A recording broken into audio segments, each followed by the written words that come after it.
The West does not understand China. Why? The reason is that the West, having dominated the world for 200 years, believes that ultimately it's the destiny of every society to adopt the Western model, that every country, most certainly including China, as it were, should be like us. Now, the reality, of course, is that this is not true. The world is very different. China is not at all like the West. Let me give you a rather good example of this Western mentality. Between 1972 and 2016, the relationship between the United States and China was relatively cooperative, relatively benign. Two assumptions underpinned the American attitude towards the relationship during this period.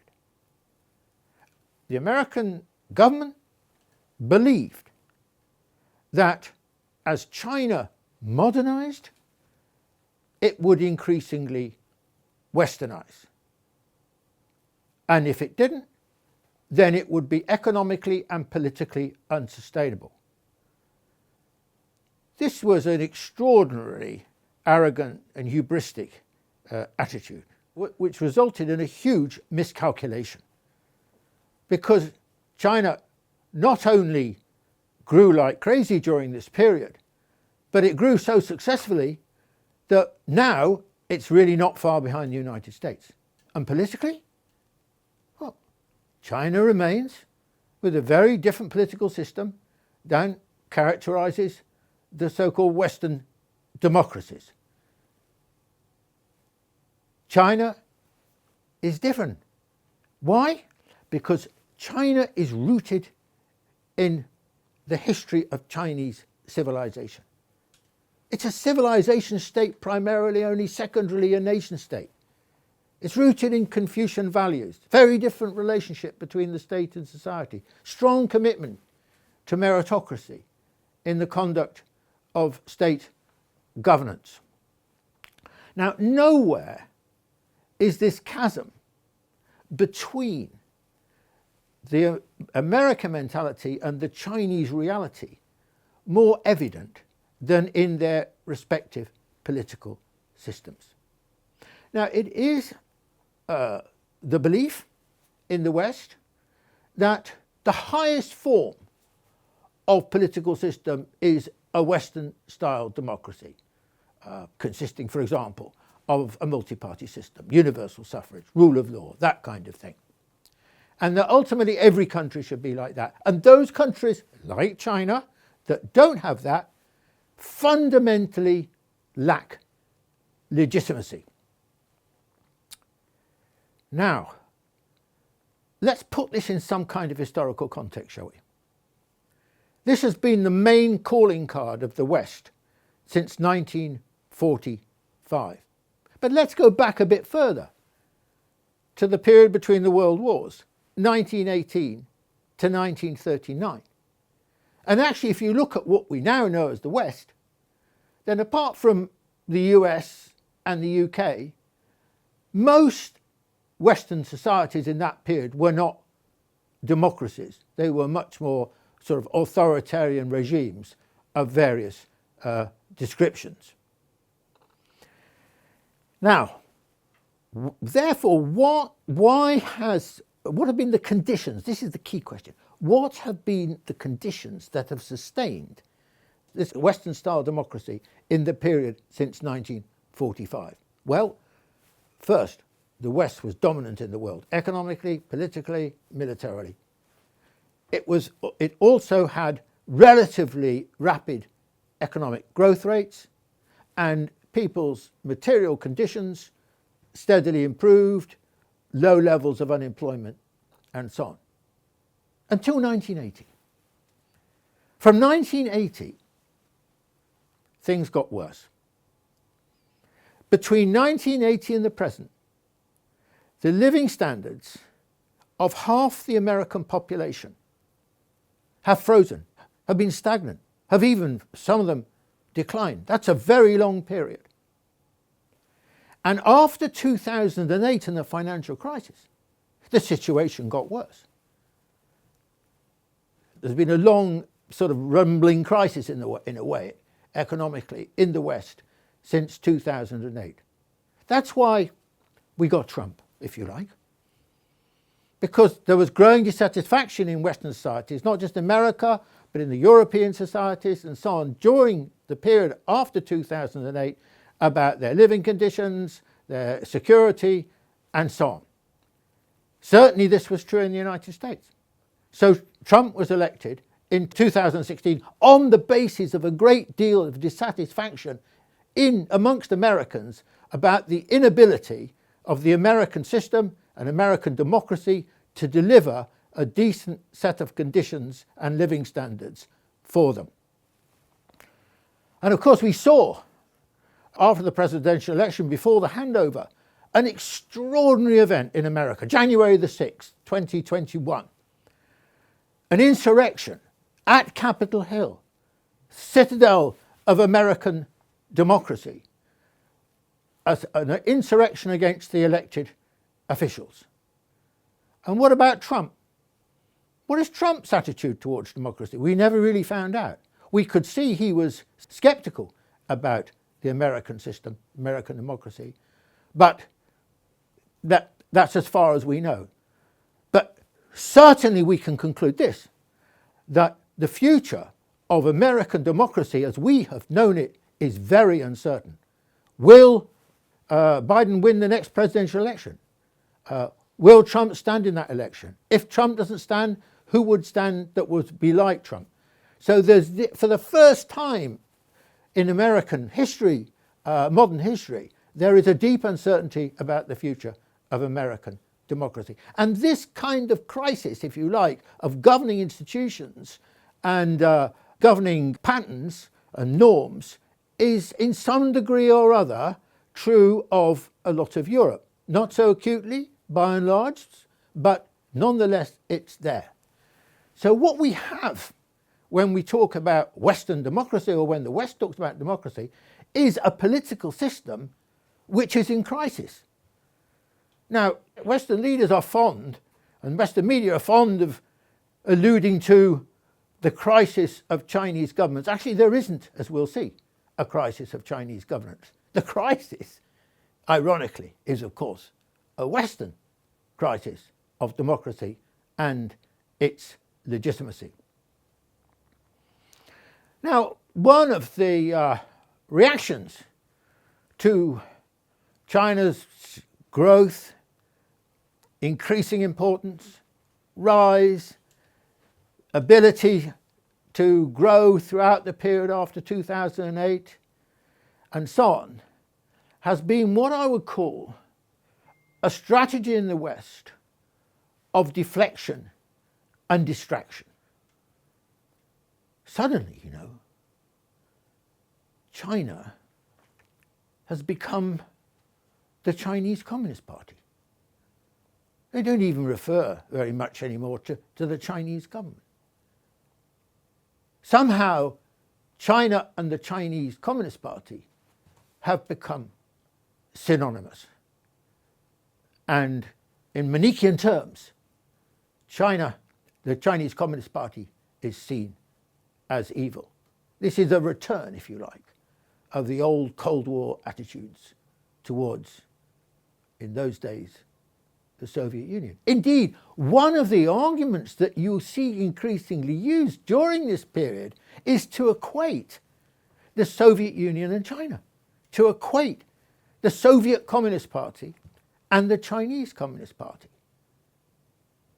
Now, the trick here, obviously, is to suggest that just as the Soviet Union failed, so will China. But in reality, China and the Soviet Union, China and Russia, are poles apart, profoundly different, always have been, always will be. And likewise, the Chinese Communist Party and the Soviet Communist Party are profoundly different. I mean, let's go back briefly to the Russian Revolution and Mao's revolution in 1949. Huge difference, huge difference, because the support for the Soviet Communist Party was based very, very narrowly amongst a very small section of the population, namely the industrial proletariat in big cities like, as they were called then, Petrograd and Moscow. Very, very little support amongst the mass of the people who lived and worked in the countryside. Now compare that with the Chinese Communist Party. Actually, the Chinese Communist Party's support in this period was very sparse in the cities and in the industrial proletariat, which was very, very small. The Chinese Communist Party's support was overwhelmingly in the countryside amongst the peasantry. This was Mao's genius, was to understand the possibility of this. So right from the word go, the Soviet Communist Party was on the defensive, was a minoritarian force in society, therefore had to resort to a lot of authoritarian measures. And on the other hand, the Chinese Communist Party enjoyed great support, was deeply rooted in society. So what do they have in common? I mean, they have the word communist in common, but beyond that, they didn't really have much in common. And another problem was the Soviet Communist Party was very poor at moving on. It got stuck. It was not creative. It was unable to reinvent itself. One of the things, and I'll come to this in a moment, one of the things that the Chinese Communist Party has been remarkably good at is moving with the times, is understanding change, is understanding the dynamic of society and moving with it, and therefore being able to change when it needed to change direction when it needed to change. This has been part of the gift, actually, of the Chinese Communist Party. So instead of demonizing the Chinese Communist Party for propaganda purposes, the West will be better utilized by trying to study the Chinese Communist Party, because, let's face it, the Chinese Communist Party is the most successful political party of modern times. Seems to me that it has no peers in this respect. So study the Chinese Communist Party, but also study Chinese history, because there is an extraordinary continuity of governance in China over a long historical period. Over the 2,000 years since the Qin dynasty, 211 BC to the present. I mean, Fukuyama, the American sociologist, he argues that the Chinese governing system is characterized by a continuity in a way which is totally unique compared with other countries. So the Chinese Communist Party is also drawing on this historical legacy in the positive ways to govern in the way that it governs China. Now, let's talk for a moment about why the Chinese Communist Party has been so successful. I mentioned that it's very deeply rooted. Let's interrogate deeply rooted. Deeply rooted means a great deal of support. It means it's in touch with, it understands, it can read, it can follow, it can respond to the wishes of the population, the way the population thinks, and so on. There's an intimacy and so on, which gives also, by the way, and I'll come to this again in a minute, the Chinese Communist Party a lot of self-confidence that it is in step with the Chinese people. Another facet of the Chinese Communist Party is that it has this extraordinary reforming capacity. I mean, basically the problem I was saying in relationship to the Soviet Union was it didn't really have a reforming capacity. It got stuck. It got mired in history, in the historical past. That is not true at all of the Chinese Communist Party. And I'll come back to other examples of this in a minute. But it has shown an extraordinary capacity to be able to move with the times and reinvent itself. So we're dealing with really a remarkable phenomenon. I mean, I think that the Chinese Communist Party is an extraordinary phenomenon. And it's impossible to understand China without understanding the place and role of the Chinese Communist Party in the transformation of China. When I say the transformation of China, look, 1949, China was extremely poor. Today, the Chinese are not as rich as the Westerners, but they've come so far in such a short space of time. And already the Chinese economy is on the verge of overtaking the American economy as the largest in the world. That is an extraordinary history since 1949. Let me raise another aspect of the way in which the Chinese Communist Party views its governance. You know, I referred earlier to the way in which the West sees governance in terms of Western-style democracy. It virtually never talks about the competence of the state, about statecraft. Now, in contrast, actually, China is deeply imbued with the concern about state competence. And the reason for that lies, again, a long way in history, back to Confucius in some senses, which is meritocracy. The importance and the status of those who are responsible for administering the country. So the brightest and the best are to be found in many ways within the institutions of government. Now, China is still obviously much poorer than the United States, for example, or Britain or France or so on. But in my experience, Chinese governance is much more competent than any of the Western governances, even though they, of course, enjoy a lot more in the way of resources.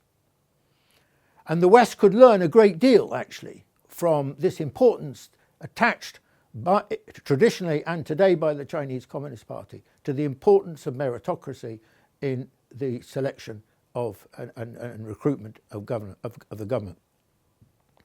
Now, another argument that is used against the Chinese system is that it's a one-party state.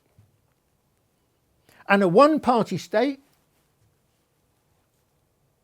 is inevitably going to ossify because it's always, the same party is always in power. And of course, the argument goes, the Western style argument goes, that it doesn't provide choice.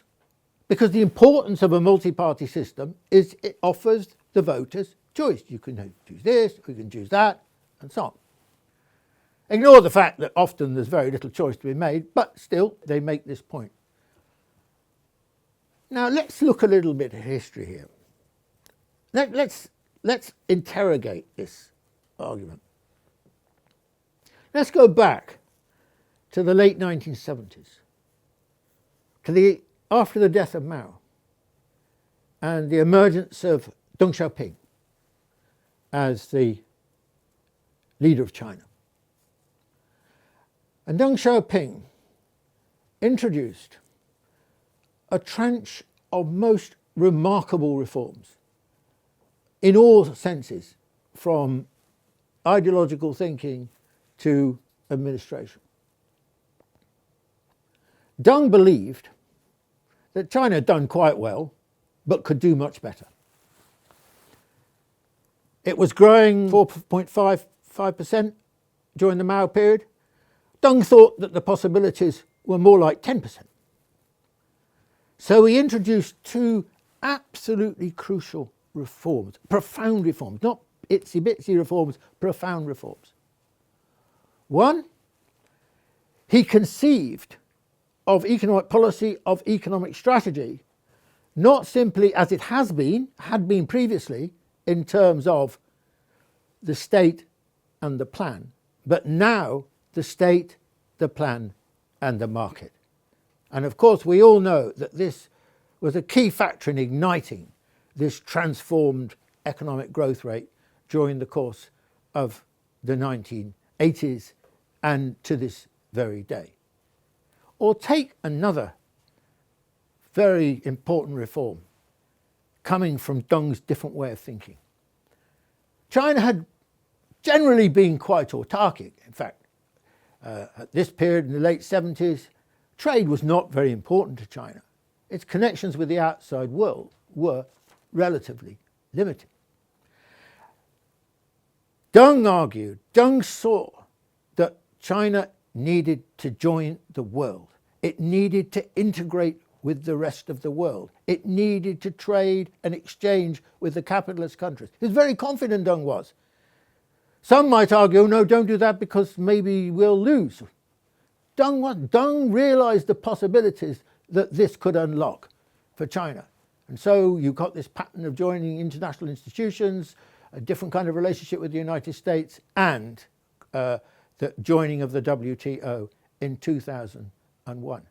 Now, I would argue that far from these being minor reforms, they're obviously huge reforms. I mean, if I look at any Western society over the same time period, I cannot think of another country which has engaged in such profound reforms, which, by the way, and this is another part of Deng's thinking, unleashed the initiative, the energy, the drive, the innovative capacity of the Chinese people, which has been crucial to its transformation. So, where did it come from? Another political party? I'm sorry. The Communist Party is the political party in China. It came from the Chinese Communist Party. It came from a shift in the thinking of the leadership. So far from a one-party state meaning ossification and lack of choice, on the contrary, this demonstrates the power of a one-party state, as in the case of China, which with a party which is profoundly dynamic and original in the way that it thinks. Now, I should add at this point that the Chinese Communist Party does not think China is a model for anyone else. It's always eschewed this idea. It thinks it's wrong. Why? Because China is very different from every other country. So it cannot be used as a model. You cannot transplant China's conditions onto anyone else. I mean, there are lots of reasons for this, not least size, but there are lots of reasons for this. And the Chinese have always, in this sense, been very humble, very modest about their achievements, that they are for China. Of course, they offer experiences, lessons, intuitions for other countries, but it cannot be copied. Now, this contrasts, doesn't it, with the attitude of Western countries, that basically everyone should copy us. Not least, of course, most obviously these days, the United States has held to this way of thinking. Or even if I can go back to the Soviet Union, I mean, the Soviet Union, the principles of the October Revolution and so on, believed that the Soviet Union was a model for everyone else. I remember the British Communist Party had produced a pamphlet in the mid-1930s called For a Soviet Britain. So China's thinking is very distinctive compared with both America on the one hand and the Soviet Union on the other. So what of the future? I mean, you know, today Chinese Communist Party would celebrate its 100th birthday. And for a political party, 100 years is a long time. But does the Chinese Communist Party give the impression that it's run out of energy, that it's run out of ideas, that its historical time is over? I would say absolutely the opposite. I mean, to be 100 and still be as open-minded, as energetic, as full of ideas, have a sense of a perspective as the Chinese Communist Party has today. Now, of course, there are no guarantees about the future. There's no guarantees about the future role of the Chinese Communist Party. Like for always, over the 100 years, the Chinese Communist Party will have to earn its position from the people. It will have to change a lot. I mean, Chinese society in 20 years' time is going to look very different to today. People are going to be a lot more prosperous. The society is going to be much more diverse in all sorts of ways. And China is going to be much stronger in the world, have a much bigger role in the world. So just imagine the composition of the population. I mean, in 20 years' time, really the whole period of Deng Xiaoping and post-Deng Xiaoping will only be what they're told by their parents and, as it were, in history lessons. So it'll be very different.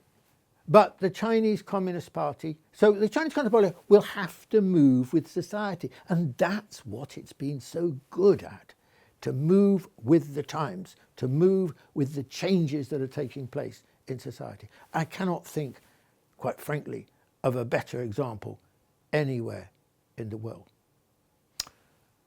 Let me finish like this. Extraordinarily, uniquely, China, over its history, has enjoyed 5 periods when it has been the most advanced or one of the most advanced societies in the world. Actually, you know, there's no other civilization, country, culture that has more than 1 or at the most 2 periods like this. And now China stands on the verge, historically speaking, of once more becoming the most influential, the most advanced society in the world for the 6th time. And that will have been achieved under the leadership of the Chinese Communist Party. Thank you very much.